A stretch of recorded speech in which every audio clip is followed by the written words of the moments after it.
Bonsoir à tous et bienvenue au 19h de la télévision de Burkina. Voici les titres. Le projet d'appui aux populations locales dépendantes de la forêt soutient le développement des ressources en eau de la commune de Diebougou au sud-ouest. Il finance un programme dans ce sens d'un coût de plus de 30 millions de francs CFA. Il a une durée d'1 an renouvelable.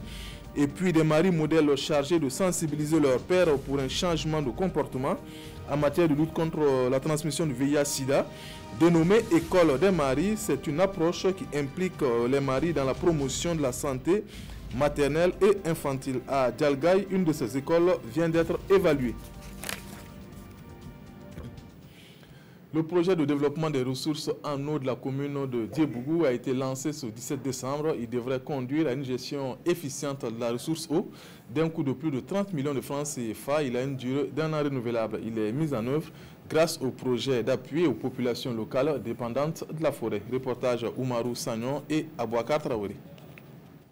2 sites sont concernés par le projet de développement des ressources en eau de la commune de Diebougou. Il s'agit des abords du barrage de Bapla et la forêt communale abritant la grotte militaire. Au niveau du barrage de Bapla, les gens cultivent jusqu'à dans le lit. Alors donc, ce projet va nous permettre de pouvoir mettre des bornes et de pouvoir sensibiliser la population sur le fait qu'un ouvrage de cette taille-là a besoin d'être entretenu. Du côté de la forêt communale, il y aura d'abord un nettoyage général qui va permettre donc l'ouverture aussi de pistes à l'intérieur de la forêt, et il y aura une construction d'un kiosque avec des banquettes pour permettre aux gens effectivement de pouvoir en tout cas passer du bon temps là-bas. Et en plus, il y aura un reboisement.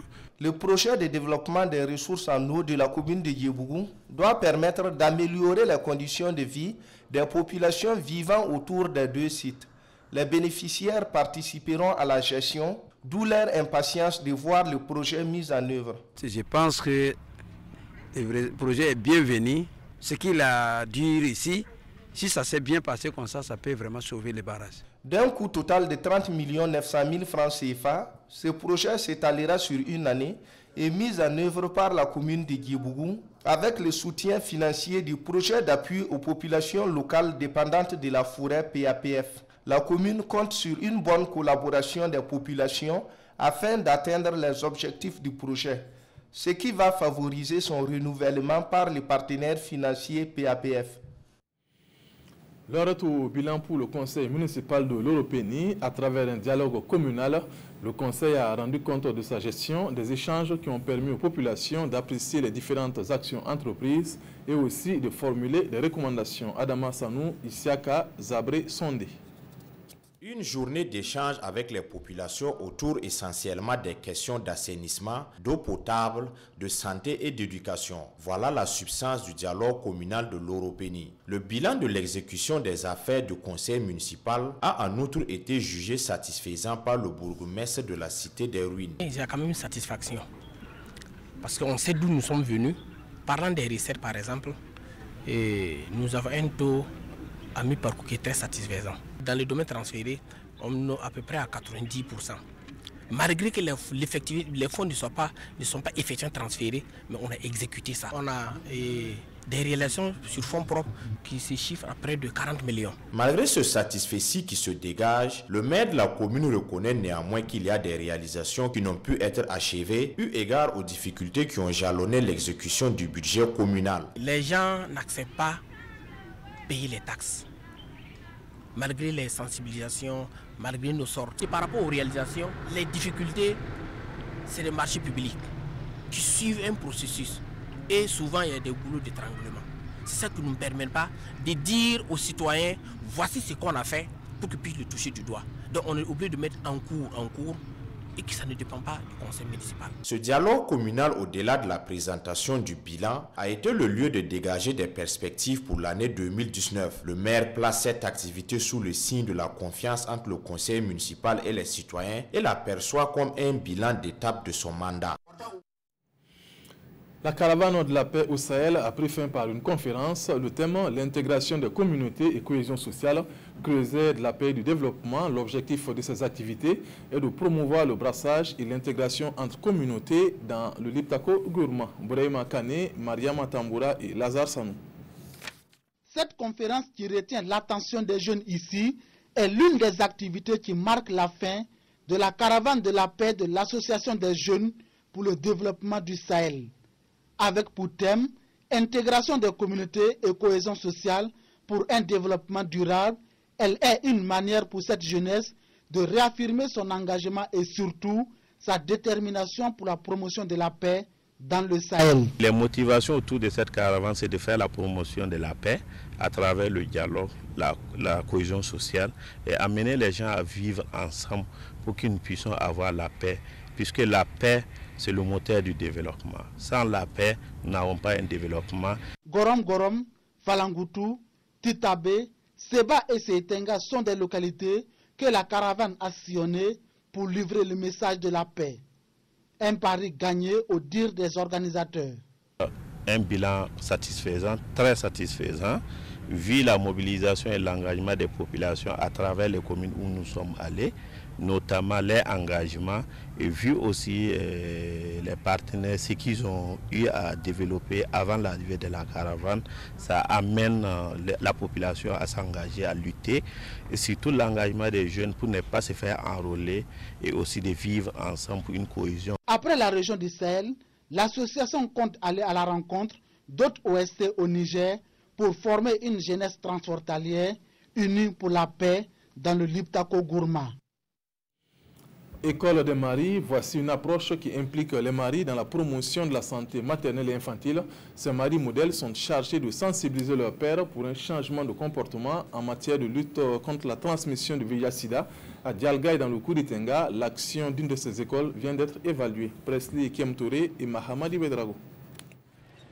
Dans la région du centre-nord et du centre-est, l'ONG Plan International Burkina joue sa partition dans l'amélioration de la santé maternelle et infantile. Cette contribution se concrétise à travers son projet dénommé « Prévention de la transmission du VIH de la mère à l'enfant ». Ce projet qui a pour objectif d'atteindre 0 cas de transmission du VIH de la mère séropositive à son nouveau-né, met l'accent sur sa nouvelle approche appelée École des maris modèles. Cette cérémonie vise à récompenser le mérite de ces écoles. C'est vraiment manifester notre reconnaissance à tous ces acteurs des écoles des maris. Parce que quand nous avons commencé le projet, nous avions uniquement 2% des hommes qui acceptent d'accompagner leurs épouses. Mais aujourd'hui, quand nous avons fait l'évaluation, nous nous sommes rendus compte que ces écoles ont apporté beaucoup dans la mobilisation sociale, d'en convaincre leurs pères d'aller accompagner leurs épouses et de se faire dépister. Et dans les écoles des maris à nous aider, c'est le thème de cette journée. Cela nous interpelle à plus de sensibilisation, à plus de responsabilité pour pouvoir accompagner nos épouses au niveau des services de santé, mais également de connaître notre statut sérologique. Je crois que c'est à l'unisson que nous pouvons combattre ou booster ce mal hors de notre pays. 24 écoles des maris modèles sont implantées dans 8 districts sanitaires de ces 2 régions. L'association des tradithérapeutes du Oué a organisé une opération de sensibilisation sur son bosquet dans la localité de Léguéma. Elle a consisté à expliquer l'importance de ce bosquet pour sa préservation. Il compte une trentaine d'espèces de plantes médicinales, aujourd'hui en voie de disparition. Karim Sissé.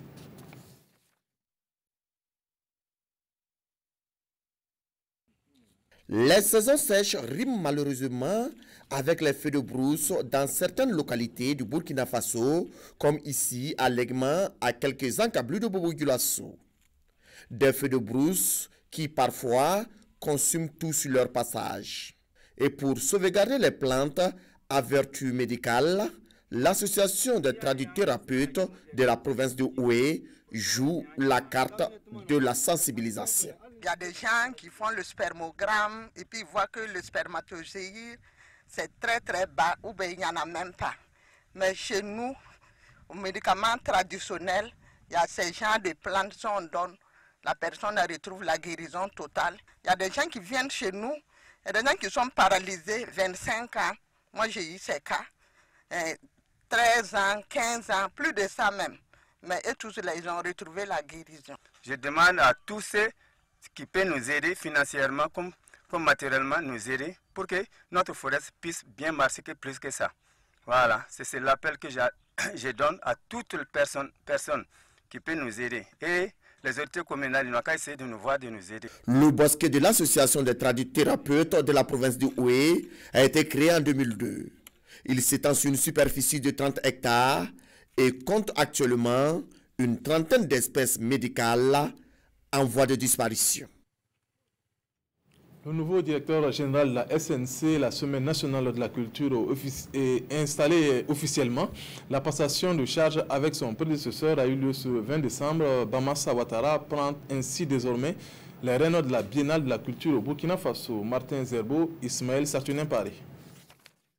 Bamassa Ouattara, désormais, c'est lui qui a la charge de porter la vision de la Biennale culturelle de Bobo-Dioulasso, une tâche dont il mesure déjà l'immensité. Les défis, ils sont énormes. C'est essentiellement la mise en œuvre des résolutions des États généraux. Pour la réussite de ma mission, je souhaiterais bénéficier de l'accompagnement des partenaires, des collectivités et aussi des communautés socio-culturelles. Pour le directeur général sortant, après 2 années passées à la tête de la SNC, c'est un bilan plus ou moins positif qui est dressé. Au départ de ma nomination, j'avais des appréhensions, mais des appréhensions qui ont été levées parce que j'avais à ma disposition une jeune équipe, une équipe dévouée et qui nous a permis de relever beaucoup de défis et de montrer en tout cas la capacité de la direction générale de la SNC à pouvoir organiser cette manifestation qui est l'une des plus grandes de notre pays. Alors aujourd'hui, c'est vraiment un sentiment de satisfaction. Satisfaction parce que la mission qu'on nous a confiée, nous avons pu effectivement la dérouler selon nos attentes. Bamassa Ouattara est administrateur des services touristiques. Il a été nommé en Conseil des ministres du 29 novembre 2018. Quant à Ngolo Barrow, il est appelé à d'autres fonctions. Un nouvel espace course en direct pour les parieurs de Bobo-Dioulasso, situé à Sakabi. Il a été inauguré lors des journées portes ouvertes de la direction régionale de l'Ouest de la LONABé. Moussa Tamboura, Siriki Milogo et Rachid Savadogo. La LONABé, la Loterie nationale burkinabé, rapproche ses services de sa clientèle. C'est un espace course en direct ECD qui est ainsi inauguré au profit des parieurs de Sakabi et environnants. Toute activité économique qui se veut viable doit essayer de s'indexer sur la croissance quand même de la population où nous espérons que, nous pensons qu'il y a des clients potentiels. Je tiens à les féliciter. Voici aujourd'hui, Sakabi bénéficie en tout cas de son lieu de course en direct. C'est vraiment féliciter la LONABé. Et même au-delà de ça, féliciter également la LONABé sur le plan social. Les multiples efforts qu'ils font sur le plan national envers la population et également aussi envers notre commune. Tout en souhaitant une saine fréquentation de l'espace, les responsables de la nationale des jeux de hasard invitent à des paris responsables. Au-delà de l'argent parfois qu'ils gagnent, des gains qu'ils gagnent, c'est quand même avant tout un loisir. Et c'est dans ce sens que nous invitons généralement même les parieurs à parier de façon raisonnable. Puisque dans notre plan stratégique également, nous prenons le jeu responsable. Donc nous ne voulons pas des parieurs qui prennent toute leur popote, la popote de la famille pour mettre dans le jeu. Ce joyau vient porter à 6 le nombre d'espaces courses en direct à Bobo-Dioulasso. Ce geste de la LONABé traduit le slogan de la structure, à savoir les lots aux gagnants et les bénéfices aux Faso. Carnet rose dans cette édition, Michael Djigemde, agent à la RTB, et Jacqueline se sont dit oui. L'office a été célébré devant parents, amis et collègues. Les deux toteros se sont unis pour le meilleur et pour le pire. Gérard Sommet et Vincent Kenrobego. Mademoiselle Dabiré Bitierle Jacqueline. Présente. Présente. Consentez-vous à prendre pour époux Monsieur Djigemde Michael ici présent? Oui. Monsieur Djigemde Michael. Présent. Consentez-vous à prendre pour épouse Mademoiselle Dabiré Bitierle Jacqueline ici présente? Oui. Michael Djigemde rompt désormais avec le célibat. En ce jour, l'agent du service commercial de la RTB convole en juste noces avec une élue du cœur, Jacqueline Dabiré. Devant l'officier de l'état civil, les deux tourtereaux se promettent amour et fidélité prenant à témoin une foule de proches, d'amis et de connaissances. Désormais unis dans les liens sacrés du mariage, le nouveau couple est l'objet de toutes les attentions.